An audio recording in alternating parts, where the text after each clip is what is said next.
Alhamdulillah rabbil alamin arrahmanir rahim iyyaka na'budu wa iyyaka nasta'in ihdinas siratal mustaqim siratal ladzina an'amta 'alaihim ghairil maghdubi 'alaihim. Bismillahirrahmanirrahim. Alhamdulillahi rabbil alamin wassalatu wassalamu ala sayyidil mursalin sayyidina Muhammadin wa ala alihi wa sahbihi ajma'in wa ba'du. Jadi ini saya membaca kitab karya Syekh Hasyim Asy'ari yang berjudul Daul Misbah fi Bayani Ahkamin Nikah. Ini saya sampaikan karena disampaikan untuk mengisi waktu di bulan Ramadan, supaya kita juga mengetahui apa-apa yang akan kita lakukan itu sesuai dengan aturan-aturan dari Rasulullah SAW. Jadi saya baca kitabnya beliau sebagai bentuk tabarruk, sebagai bentuk tabarukan, supaya mendapatkan barokah, supaya kita ikut melestarikan apa yang sudah menjadi karya ulama Indonesia sendiri. Ini diharapkan nanti apa yang mungkin satu saat kita akan menjalaninya, kita sudah tahu bagaimana apa yang harus dilakukan. Wa ba'du fa hadhihi risalatun fi ahkamin nikah. Ini saya tidak usah maknani ya, langsung saya baca, langsung saya terangkan. Wa ba'du fa hadhihi risalatun fi ahkamin nikah da'ani ila ta'lifiha kaunu aktsari muridi atazawuja min awami ahli baladi la yata'allamun arkanan nikah. Jadi kata beliau, kitab ini saya buat, kitab ini merupakan risalah dalam untuk atau risalah yang menjelaskan tentang hukum-hukum nikah. Yang mendorong saya untuk membuat kitab ini yaitu karena banyak sekali orang yang menginginkan atau berkeinginan untuk menikah dari orang-orang awam di daerah saya, artinya di Jawa khususnya, mereka tidak mengetahui, tidak mau belajar tentang rukun-rukun nikah. Wala syurutuhu wala adabahu ma'a wujubihi alaihim, dan mereka juga tidak mengetahui syarat-syarat nikah, wala adabahu, dan juga tidak tahu akan etika-etika menikah. Padahal mempelajari hal itu, mempelajari rukun-rukun nikah, syarat-syarat nikah, etika-etika dalam menikah itu merupakan kewajiban. Nah, ini tidak sebagaimana yang dipahami oleh orang-orang akademis. Di kalangan kita kan kadang sering kita dapat informasi, dulu sempat ramai di sekolah-sekolah itu akan diberlakukan tentang istilah pendidikan seks. Itu sampai diperdebatkan, perlukah di sekolah-sekolah umum semacam SMP, SMA diberlakukan istilah pembelajaran tentang seks sebagai bentuk pembelajaran pranikah.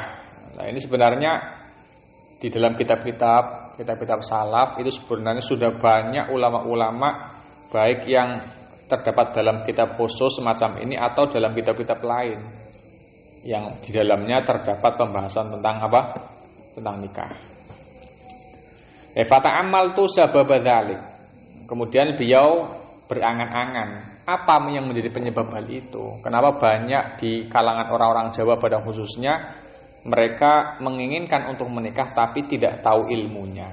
Fa idzan huwa kaunu babin nikah mundarijan fil kutubi al-kibar fataka salat himmatuhum an dzalika fa aradtu dzikraha fi hadhihi risalah liyashula tanawuluha ala muridit tazawuji minhum. Jadi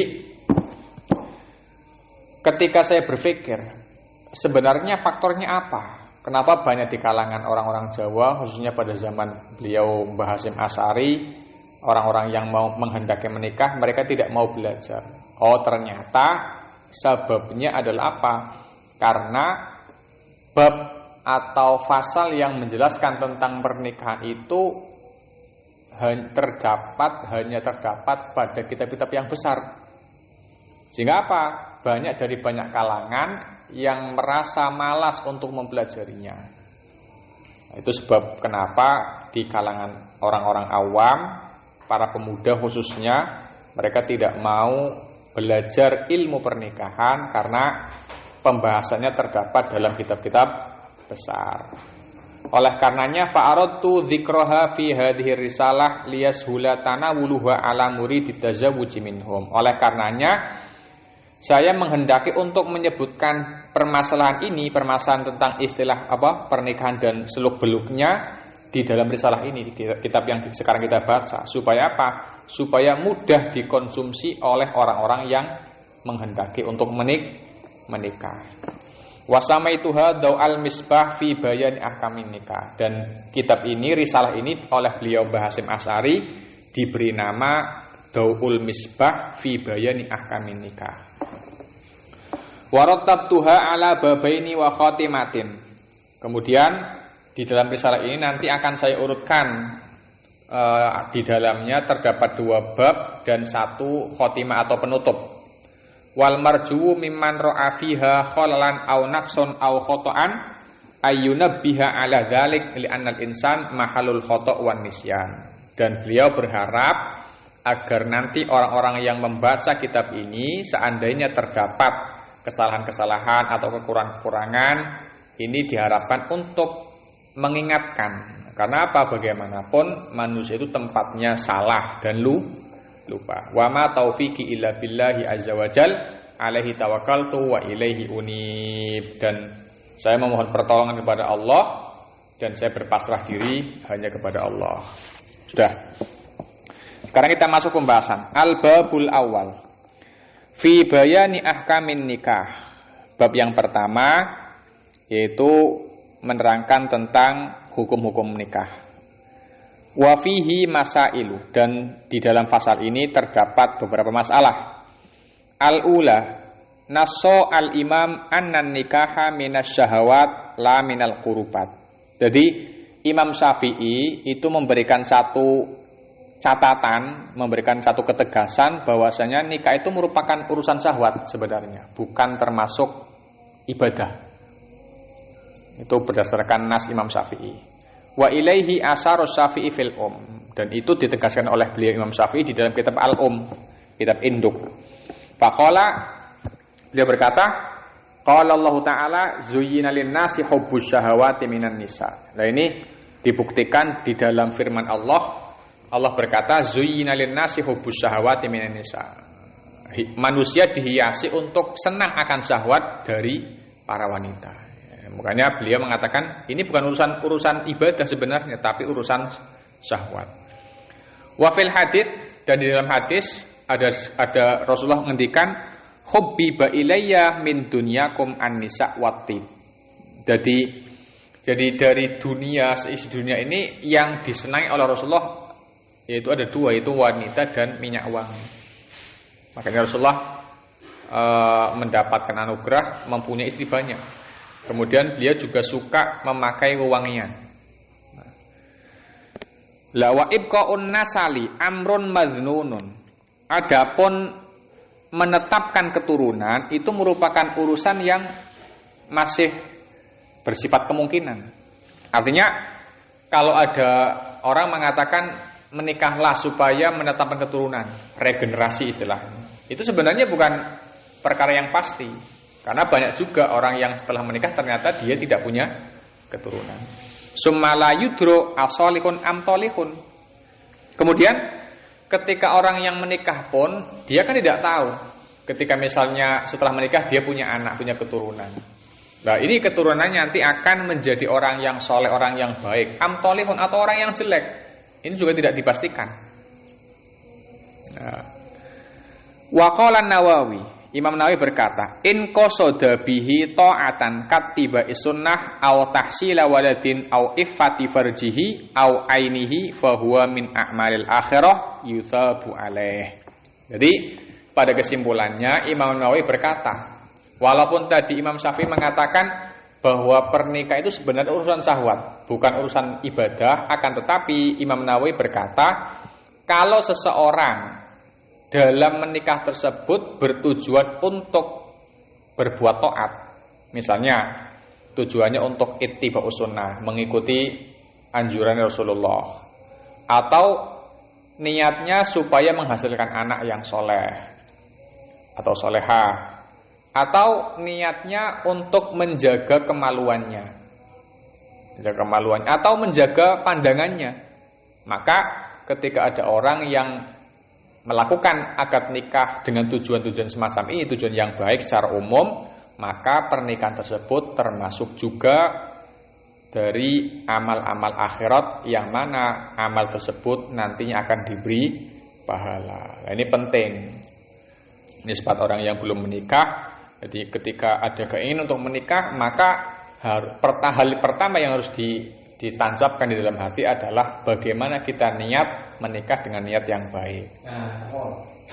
Niat ini akad ya seketik kalau masalah niatnya yang jelas, yang paling utama nanti ketika pas akad. Pas akad. Adapun masalah niat secara umum, kalau sudah ada keinginan untuk menikah, aku kok pengen nikah. Ini sebisa mungkin di dalam hatinya terdapat unsur-unsur tadi. Aku kepengen nikah karena ikut sunnah Kanjeng Nabi. Kanjeng Nabi nikah, saya juga kepengen nikah. Bukan hanya agar supaya menuruti syahwat kita saja, tidak. Karena kalau hanya menuruti syahwat, maka apa yang kita lakukan tidak mendapatkan pahala. Tapi kalau ada terbesit di hati kita keinginan untuk menikah dengan tujuan untuk mengikuti sunnah Rasulullah, atau bertujuan untuk menghasilkan keturunan yang soleh-solehah, atau untuk tujuan menjaga kemaluan kita agar jangan sampai terjadi hal-hal yang tidak baik, contoh zina, naudzubillah, atau dengan tujuan untuk menjaga pandangan, maka ini termasuk amal-amal akhirat yang pastinya akan diberi pahala oleh Allah. Atsaniyatu qala Abu Ishaq Asy-Syairazi fil Muhadzab. Imam Abu Ishaq Asy-Syairazi berkata dalam kitab Al-Muhadzab, an-nikahu jaizun li'annahu ibtigha'u ladzatin tasbiru an-nafsu anha falam yajib kalubsin naimi wa aklit thayyibi. Jadi Imam Abu Ishaq berkata, menikah itu merupakan hukum yang merupakan kebolehan, jaiz, boleh, enggak wajib. Itu hukum asalnya gitu, jaiz. Kenapa? Karena nikah itu merupakan mencari keenaan, mencari kenikmatan yang sebenarnya nafsu bisa sabar, artinya tidak harus dituruti. Sehingga apa? Sehingga dengan melihat pertimbangan tersebut, menikah itu tidak wajib. Sebagaimana orang memakai pakaian yang halus, itu kan tidak wajib. Orang kudu halus, atau memakan makanan yang baik, yang thayyib, yang enak-enak, tidak harus. Adanya tempe ya tempe dimakan, adanya daging ya daging.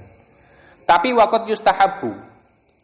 Akan tetapi menikah juga terkadang hukumnya disunahkan. Contoh kaman taqat nafsuhu ilal wat'i wa qadaru alal mahri wan nafaqah. Contohnya hukum seseorang menikah ini hukumnya sunnah, sebagaimana orang yang sudah berkeinginan, nafsunya sudah berkeinginan untuk hubungan suami istri, dan dia mampu untuk membayar mahar dan nafkah. Ini maka hukumnya sunnah. Lawaman lam tatik nafsuhu ilaihi fal mustahabbu lahu alla yatazawwaj. Adapun sebaliknya, adapun orang yang tidak ada keinginan atau nafsunya tidak ada keinginan untuk mau lakukan hubungan suami istri, maka yang paling baik atau yang sunnah dilakukan adalah dia tidak menikah. Orang kepengin. Kenapa? Li'annahu tutawajjahu ilaihi huququn huwa ghaniyun anil tizamiha. Karena apa? Dengan dia menikah, itu nanti akan dihadapkan pada satu hak-hak yang sebenarnya dia tidak harus untuk memenuhinya. Seperti jenengan misalkan, sebelum menikah kan tidak ada tanggungan-tanggungan apapun, tidak ada kewajiban-kewajiban apapun. Nah, tapi ketika nanti menikah, berarti kan akan dihadapkan pada satu tanggung jawab memberikan mahar pas ketika menikah, atau pada dalam jangka panjang kewajiban untuk memberikan nafkah. Wayahtaju ayyastahila bisababihi anil ibadah. Dan juga apa? Dan juga yang namanya menikah secara otomatis juga akan menyibukkan dirinya dari meninggalkan ibadah. Artinya apa? Nisbat orang-orang dahulu ketika sebelum menikah, beliau-beliau bisa fokus untuk melakukan ibadah. Tapi setelah menikah otomatis ada waktu yang tersisa karena sudah dihadapkan pada urusan rumah tangga. Ini nanti dengan adanya kita membahas semacam ini, bagaimana agar nilai pahala yang kita dapatkan setelah menikah, walaupun mungkin ada orang misalkan sebelum menikah dia orang yang sangat rajin ibadah, lalu kemudian dia menikah, otomatis karena tuntutan memberikan nafkah otomatis dia harus bekerja dan seterusnya, maka otomatis menyita waktu ibadah. Nah ini maka harus kita ketahui agar jangan sampai bagaimana setelah orang tadi menikah itu nilai pahalanya tetap. Itu dengan cara apa? Ya tadi kita belajar. Jadi setelah menikah, walaupun toh ada waktu yang tersita dengan mungkin bekerja dan seterusnya, tapi kalau bekerjanya tersebut diniati untuk memberikan nafkah kepada anak dan keluarga, maka bekerjanya juga dihitung atau bernilai ibadah. Jadi gitu, itu penting ya, jadi penting. Jadi makanya kita jangan sampai mempunyai rasa suudzon atau prasangka buruk kepada orang yang bekerja siang malam. Misalkan kita pas wayah Ramadan setelah Isya kita melaksanakan taraweh. Ya alhamdulillah kita bisa melaksanakan taraweh karena kita setelah melaksanakan buka puasa tidak ada aktivitas apapun, tidak ada tuntutan kerja. Nah, misalnya kita ketika berangkat sholat taraweh di jalan kita mendapati orang-orang yang mungkin masih bekerja di dagang bakso, masih berdagang apa, misalkan di jalan. Nah, ketika kita melihat orang-orang yang semacam itu, kita jangan sampai muncul prasangka buruk. Wong kok kedunian. Wis wayahe wong-wong padha sholat taraweh kok ndek ora gelem taraweh, ndak mau taraweh.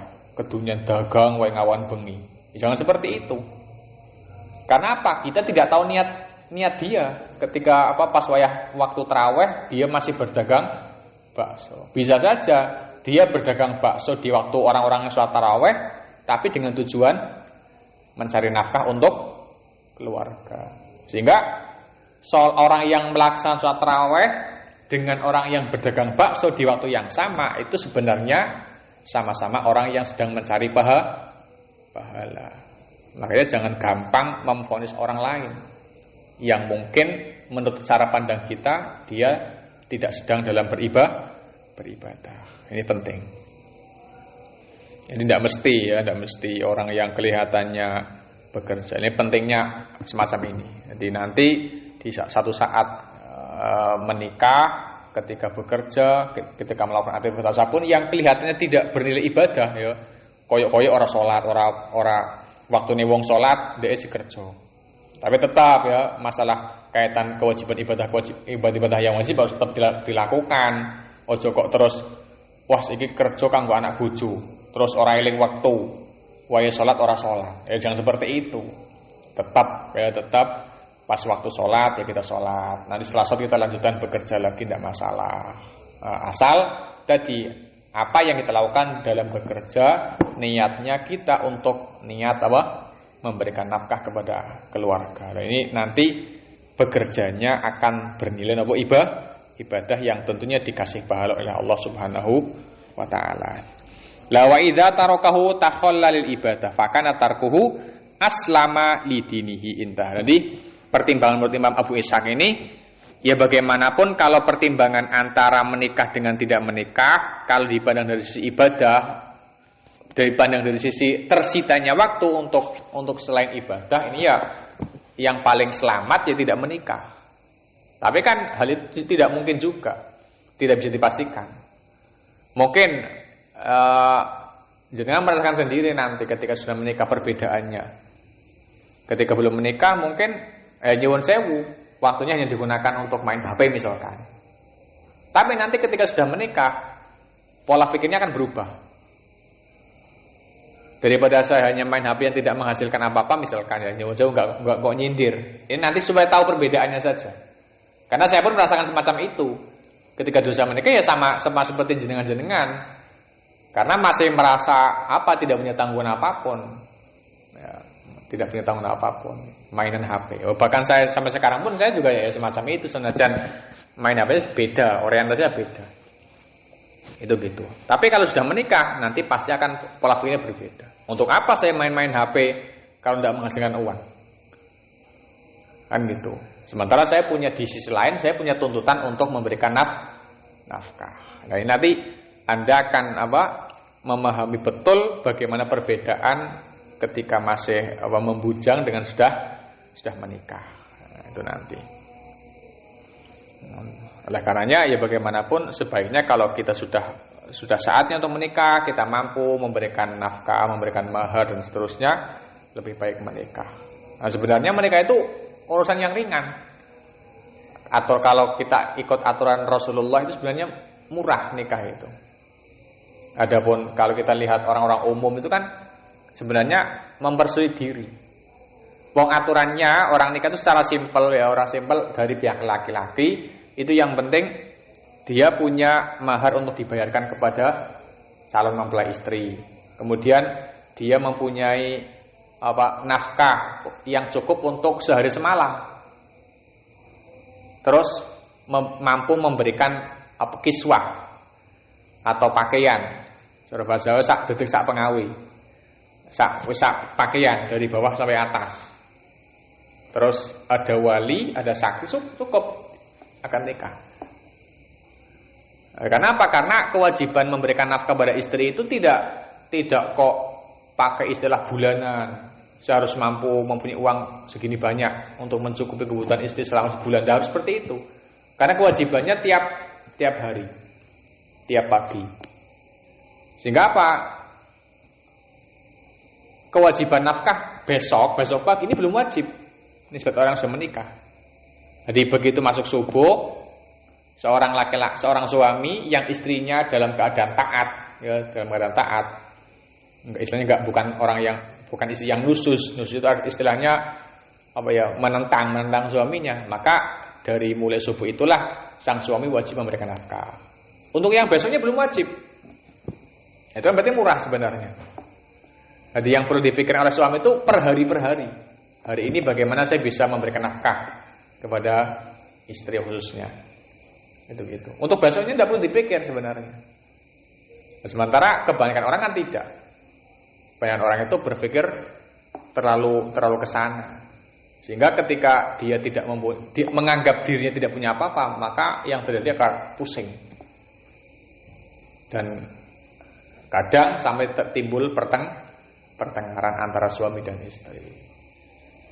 Ini sebenarnya masalah kaitan orang mengetahui hukum-hukum pernikahan itu tidak hanya dibelajar oleh laki-laki saja. Perempuan juga harus sama mengetahui. Supaya apa? Supaya ketika pas terjadi pernikahan, masing-masing dari pihak laki-laki ataupun perempuan sama-sama memahami.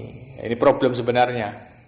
Seperti jenengan mau mempelajari kitab membahas bahasan ini. Tapi nanti istri jenengan kadang nggak tahu hukumnya, kan repot.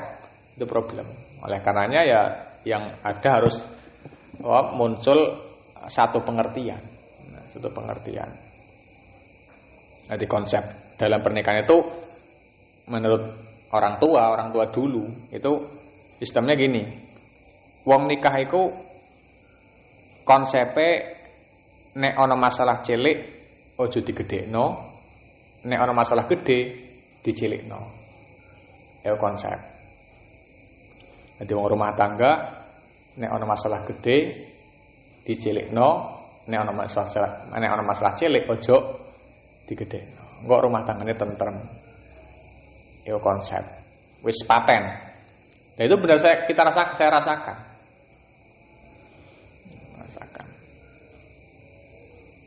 Ini penting ya, penting. Ya, makanya mestinya harus dipahami oleh masing-masing pihak. Jadi ya ono ben carane bojone manut ya ono, ya. Nek sampean pengen njaluk ya engko nek sampean arep nikah. Moro aku tak kei ngono. Tak kei amal-amalan ben bojone anut. Ya cara ndeke purik, cara ndeke muring-muring, pas lagi mangkel karo lanange ya engko bariku tok, bariku ya ilang. Dan itu sudah saya rasakan sendiri, sudah saya buktikan. Mulai arep nikah kondo aku. Apa amalane? Ben bojone iku ora gampang purik. Paham purik ya? Ora gampang purik. Iku ono. Aku duwe amalan sing koyo ngono. Tapi ana syaraté ya.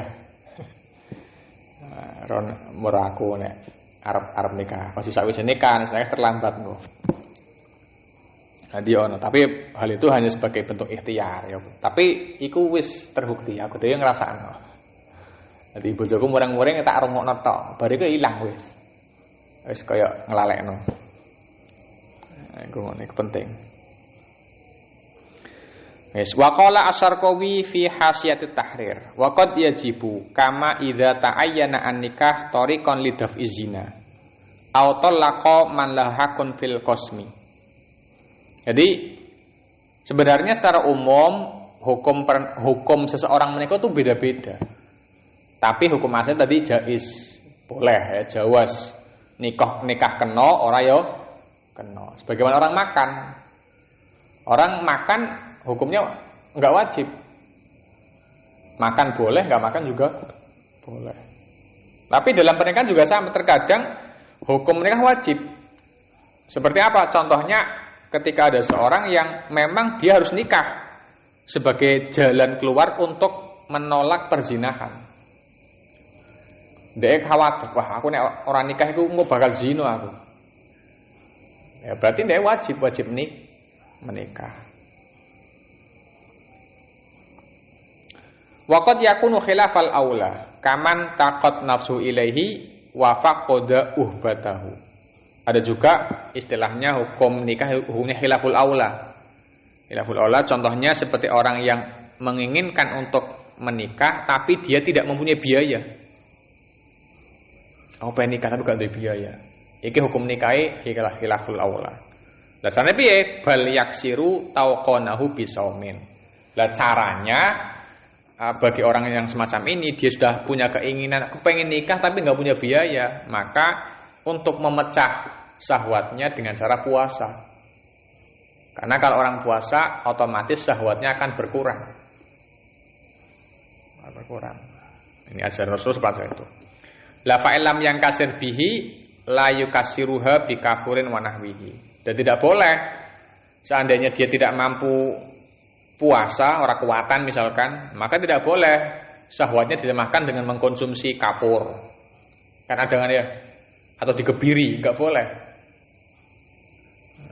Bal yatazawwaju biqasdil ifah. Tapi tetap orang yang semacam tadi nek iso ya wis. Senajan enggak duwe biaya tetap dinikah dengan tujuan biqasdil ifah. Wa qad yukrahu kaman lam tatik nafsuhu ilaih. Wa faqada uhbatahu aw wajadaha wa kana bi illatun kaharamin wa ta'ninin. Terkadang menikah itu hukumnya makruh. Seperti orang yang tidak ada keinginan untuk menikah dan dia tidak mempunyai biaya untuk menikah. Wis ndak ora kepengin, ya ora duwe biaya. Kok nikah kuwi makruh. Makruh. Atau mempunyai biaya, orang kepengin tapi duwe biaya. Dan dia mempunyai penyakit. Contohnya penyakit pikun utawa peluh lemah syahwat. Iku ya makruh, nikah ya makruh. Itu hukumnya dari macam-macam hukumnya. Lah sing terakhir waqad yahrumu kanikahiman haruma nikahuha. Terkadang menikah hukumnya haram. Seperti menikahnya orang yang memang diharamkan baginya. Ono wong kok nikahi bojo, nikahi ibuke. Yo haram nikahi, hukum nikahi haram. Itu gitu. Oh, itu terkait masalah apa? Hukum-hukum nikah. Jadi ada bermacam-macam masalah hukum nikah itu. Tergantung keadaannya, tapi secara umum bahwa hukum nikah itu yang asli adalah hukum apa?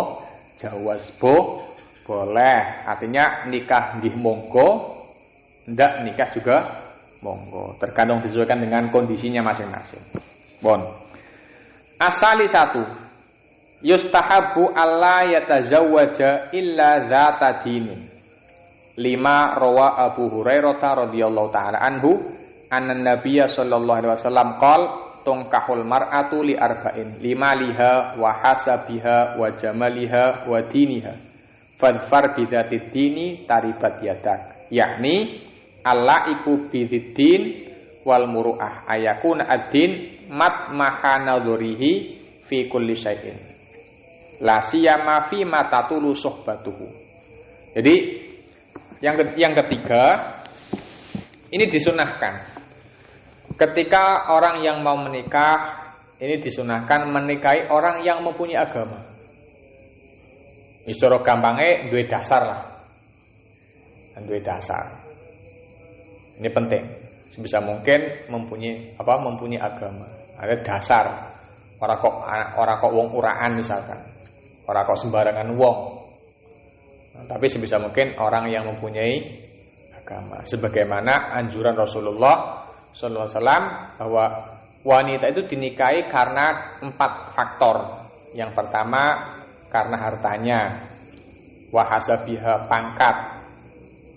Nah, pangkat atau keturunan ini juga mempengaruhi. Wa jamaliha kecantikan, wa diniha dan karena agamanya. Lah, oleh karena terakhir Rasulullah mengatakan fadfar bidzatid, maka raihlah wanita yang mempunyai agama. Taribat yadak, maka kamu akan beruntung. Nah, ini penting. Ya, artinya wanita yang mempunyai agama itu artinya kok ora kudu ndek santri ndak. Ya, ora kok kudu ndek santri. Ya, sing jelas dia dari keluarga yang baik. Ya ora kosong blong lah. Dia pernah ngaji, wis cukup. Karena apa? Karena bagaimanapun setiap orang masing-masing dalam cara pandang menilai orang itu kategori mempunyai agama atau tidak. Nisbate kiai yo kepenginnya tetap anake kiai, kan gitu ya. Mosok anake kiai dientuk anak tukang macul misalkan. Itu kan enggak pas. Jare pantes kan ngoten kan ya. Nisbatane wong biasa ya mandange biasa. Jadi cara pandangnya semacam itu. Di bahasa fadfar bidzatid disuruh untuk mencari wanita yang mempunyai agama, iki tetap sesuai pandangan masing-masing. Ya sing jelas, wah menurutku wong wedok iki apik, ya wis duwe dasar lah. Ora kok ya, nisbate dalam menjalankan kewajiban-kewajiban dia melakukan. Itu berarti wis apik. Ya wis apik. Jadi enggak usah dipandang ribet, ya dipandang ribet. Wah, iki wonge orang mondok, orang ngene, ojo. Ya, karena enggak mesti ya.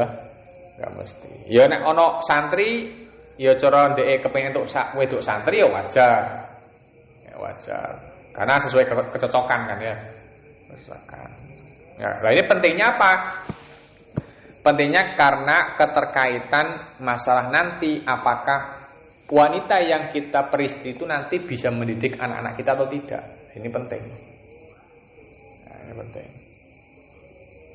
Jadi, makanya di sini yang digandaki dengan fadfar bidzatid yakni al-laik bidziddin wal mur'ah, orang yang punya harga diri.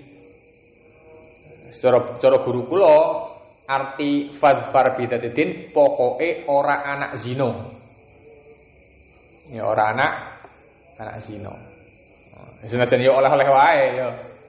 Ya, tapi ya tidak bisa memvonis, ya tidak bisa kita vonis, oh berarti nek ana anak zina berarti ora apik wong wedok iku ora apik. Ya ora ngono.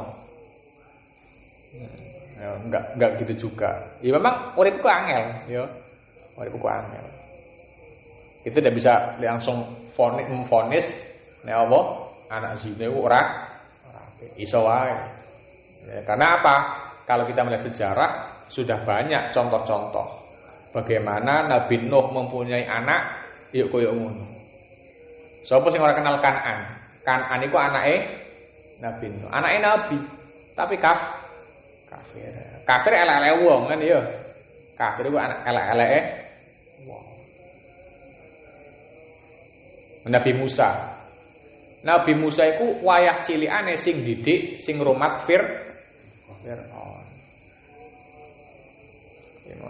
Itu ora mesti. Nanti angel. Mulane konsep wong urip iku sing jelas ora kena suudzon karo wong. Karena kita tidak bisa memastikan apakah hakikatnya orang tersebut baik atau jelek. Senajan kita secara zahir ningali wong iku elek, oh ya aja memvonis. Kita tidak berhak untuk napa? Memvonis kalau orang tersebut jelek. Ya, ini penting ya, penting. Yang jelas yang menjadi hal yang paling utama ketika memilih calon istri adalah orang yang mempunyai agama. Karena apa? Ini keterkaitan kita akan hidup bersama dengan orang yang baru kita kenal. Tur dalam jangka lama. Wong nikah iku ora sedina rong dina, ora sak wulan, diharapkan sampai mati. Jadi aja mung ayu tok. Yang penting duwe dasar lah bahasanya ya, duwe dasar. Karena wis kalau jenengan merasakan nanti bagaimana misalkan mempunyai seorang istri yang tidak taat. Ono nek bojo wedok ora taat karo bojo lanange, iku sebab dhek ora duwe dasar. Orang duwe dasar agama. Jajal kalau seandainya dia punya dasar ilmu agama, maka pasti dia akan tahu, oh iya, piye wae nentang bojo lanang iku hukumnya dosa. Enggak boleh. Jadi dalam pertengkaran nisbat orang yang mempunyai ilmu berjalan normal, ora sampai menjadikan hal-hal yang tidak diperbolehkan. Ini pentingnya. Mongko wong iku wong lanang iku mandeng bojone ora ayulah nek bojone anutan, gampang diatur. Wah, ning ati seneng. Tapi senajan ayu, pinter tapi karo wong lanang nglawan, walah kaya kiamat. Mongko statuse wis dadi bojone. Apa meneh nek wis duwe anak, walah tambah berat. Nek durung duwe anak mono kadang ternyata aku duwe bojo wong wedok koyo ngene. Ora karo wong lanang, gampang nentang. Brengkelan, dikongkon apa ora iso. Senengane nyalak wong lanang, nentang. Ya mungkin nek durung duwe anak untuk menceraikan belum bisa tidak perlu pikir panjang mungkin. Tapi jajal kalau nanti sudah punya anak, pasti kan berpikir ulang. Aku iki duwe bojo koyo ngene, wis duwe anak. Nek bojoku tak cerai, piye nasib anakku?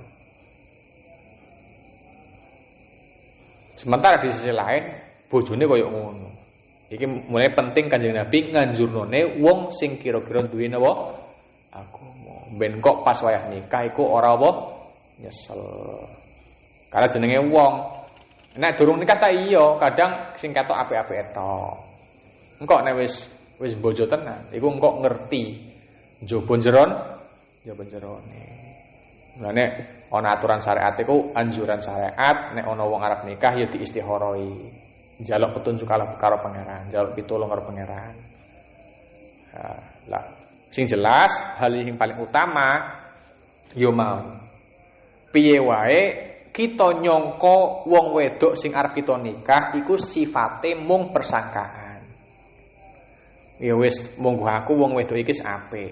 Lah kok kenyataane piye? Yo tetep diserah ning pangeran. Ora mesti persangkaane gitu ku sesuai dengan persangkaane mau. Kenyataane kadang yo ora sesuai. Lah sing paling penting apa maneh? Sing paling penting engko pas wayah nikah niate iku mau. Gusti aku niat nikah iki krana ngikuti sunahe Kanjeng Nabi.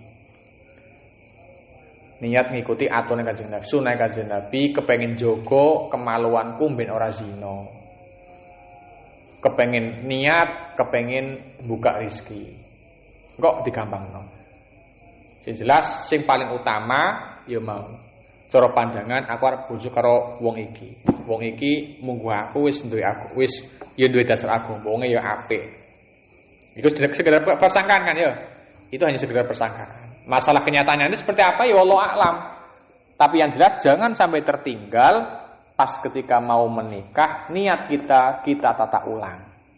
Sing jelas niat yang paling utama, niat ittiba li Rasulillah. Niat anut ning Kanjeng Nabi. Kanjeng Nabi nikah, aku pengen melu sunah Kanjeng Nabi. Kepengen niat nikah ben rezekiku kebuka. Ya rezeki kebuka. Dan ini memang betul ya, betul saya rasakan. Mulane ning hadis iku Kanjeng Nabi ngendikan miskinun man la zaujatalah. Miskin wong sing ora duwe bojo. Jadi wong jomblo ya wong ora duwe bojo, sugih-sugih lah, sak sugih-sugih sak pira iku Kanjeng Nabi ngendikane tetep dhek diarani apa? Miskin. Mulane bener. Wong nek kepengin rezekine dibuka tenan iku nikah. Mulane engko pas akad nikah, sadurunge akad iku dina tenan. Iki pesene guruku Mbah Maimun. Dan iki betul saya rasakan betul. Mbah Mun iku nek ngakadi wong, nek kang ngerti santrine ya, pas arep akad iku sering ngandani. Engko nek pas wayah kabul atine ngadirno Kanjeng Nabi ya. Jadi kita membayangkan nek Kanjeng Nabi ku rawuh menyaksikan akad nikah kita. Itu penting. Jadi eling-eling tenan ya. Eling-eling tenan. Jadi nek arep akad nikah iku sebisa mungkin hati kita menghadirkan kalau Rasul itu hadir di situ. Ya, karena tadi kita niatnya sudah tadi, niat kita menikah karena apa? Mengikuti sunnah Rasulullah. Jadi tambah niat-niat liyan sing apik. Sadurunge akad nikah itu, dieling-eling tenan. Aku niat melu sunnah Kanjeng Nabi, aku niat ben rezekiku kebuka. Niat kepengen duwe keturunan sing saleh-salehah. Engko gampang digamano kabeh. Ora kok mung niat aku kepengen nikah ben iso nuruti syahwatku. Ya iku nilai plus tok. Jenenge nilai apa? Nilai plus. Sing asale wong ora oleh kumpul hubungan suami istri bebas tambah hubungan pernikahan sakwise nikah terus oleh. Tapi tujuan utama dari pernikahan itu bukan itu. Yang jelas tadi, yang paling utama niat ittiba, melu sunnah Kanjeng Nabi. Mulane pas arep nikah, akad nikah iku atine kon menghadirkan Kanjeng Nabi rawuh ning majelis iku mau. Mulane di antara tempat-tempat sing donga niku gampang diijabah iku ndonga pas wayah akad nikah. Mulane wong bar akad nikah biasa langsung didongakno. Ayo krana iku majelis atau tempat di mana doa itu mudah untuk diijabah. Itu penting. Itu dieling-eling tenang. Itu pesene guru Mbah Maimun sering ngendikan kaya ngene pas arep ngakadi santri-santri ini. Nah, saya pun seperti itu. Senajan saya enggak diakad oleh beliau, pas ketika saya akan nikah, saya ingat betul. Sebelum pas Habib Lutfi itu nyatet-nyatet nama saya dan seterusnya itu, saya benar-benar hati saya itu benar-benar saya hadirkan. Aku niat ngene. Dan alhamdulillah semuanya berjalan lancar sampai sekarang. Gitu. Fa'amara Nabi sallallahu alaihi wasallam bi tahsili sahibatid-din alladhi huwa ghayatul buhya. Wa fi hadithi Abdullah bin Amr inda Ibnu Majah rafa'ahu ila Rasulullah sallallahu alaihi wasallam la tazawwajun nisa li husnihinna fa asa husnuhunna yurdihinna ayyuhlikuhunna wala tazawwajuhunna li amwalihinna fa asa amwaluhunna antut ghiyahunna walakin tazawwajuhunna ala din wala amatun sauda khorma dzatu dinin afdalu min imra'atin hasna wala dinalah. Jadi Kanjeng Nabi ngendikan ngeten. Kalian janganlah menikahi wanita-wanita karena kecantikannya. Karena bisa saja kecantikan tersebut akan menjadikan dirinya rusak. Itu gitu. Jadi nek nikahi wong wedok aja krana ayune tok. Krana kadang ayune iku dadi ngrusak ndeke. Ya ora ngrusak piye? Duwe bojo ayu, nek ndeke ning omah biasa ora gelem maca. Tapi nek arep lunga, macake sak pore. Didelok wong liya. Nek wong lanang sing normal mesti cemburu. Bojoku ayu kok enggak kanggo konsumsi wong. Nek cara watake normal, mesti wong lanange cemburu bojone, bojo lanange.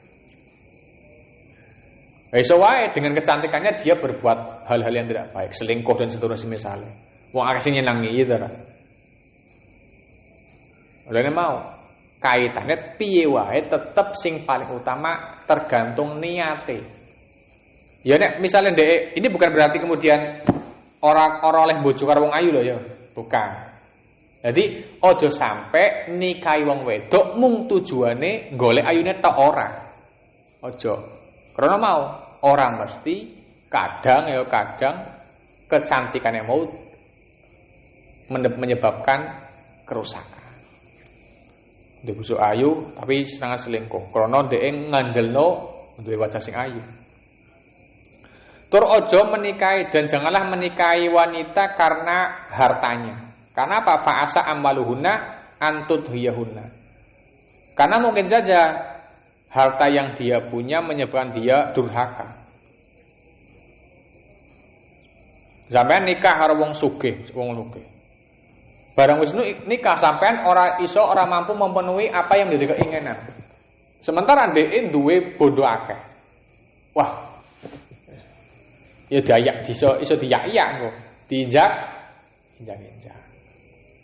Ya. Mulane aja sampai nikah dengan tujuan apa? Menikahi wong wedok mung krana tujuan bondone tok. Sebab mau nek dhek duwe bondo, mulane ning salah satu kitab itu diterangkan makruh, ya makruh. Sing apik iku standare wong lanang iku secara strata bondone sing apik kudu luwih gedhe daripada wedoke. Sebab wong wedok pikiran cekak. Iku ning dindi. Ya ning dindi. Apa meneh urusan dunya. Urusan bondo. Sebab wong wedok iku ning dindi nek barenge dhewe yo, barenge wong lanang iku diaku barenge ndek. Tapi nek barenge ndeke ya mung milike ndeke tok, ora milike wong lanang. Karena iki aja sampai nikahi wong wedok mung krana tujuan apa bondone karena apa? Karena bondone iku kadang gawe ndeke lacut. Durhaka. Ora apik. Tapi walakin tazawwajuhunna 'ala din. Tapi menikahi wanitalah karena urusan karena agama. Bahkan Kanjeng Nabi mengatakan, sungguh menikahi seorang budak perempuan yang berwarna hitam, negro ngono. Hormat, sing suwek kupingi. Ora apik pokoke. Tapi duwe agama dzatu dinin. Afdalu min imra'atin hasna waladinalah. Itu lebih baik daripada menikahi wanita yang cantik tapi dia tidak punya agama. Karena mau dibayangane aku duwe bojo ayu tapi nentangan karo wong lanang ora manut. Senengane mecohi wong lanang ditentang. Wah, omah sing neraka gampangane. Nek kaya cara wong-wong saiki kaya pacaran-pacaran tok misale yo. Misale mendapati duwe pacar ternyata wonge ngene sing ora apik menurut pandangan kita. Oh ya so cara wong saiki kan wis diputus. Wis putus. Ora hubungan maneh. Tapi nek kaitan nikah, oh berat. Urusannya ribet. Ayo kowe mau apa maneh nek wis duwe napa? Duwe anak. Mulai pertimbangan sing tenan. Sebab iki kanggo urusan jangka panjang.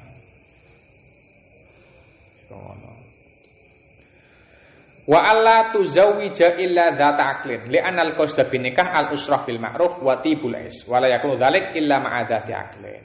Jadi hendaknya menikah itu dengan orang yang mempunyai kecerdasan, wong sing akal. Karena apa tujuannya wong nikah itu apa? Bergaul, al-israh atau al-usrah. Bergaul dengan cara yang baik. Dan memperbaiki kehidupan. Dan ini tidak akan terjadi, tidak akan terlaksana kecuali kalau kita mempunyai istri yang cerdas. Oh, ini so masak, wah, pengen epol, ya, kerja semangat, ini manutan, wah, pengen. Ya, so, yes, ar-rabi'ah yustahabu ayyakuna azwajah bikron wallahu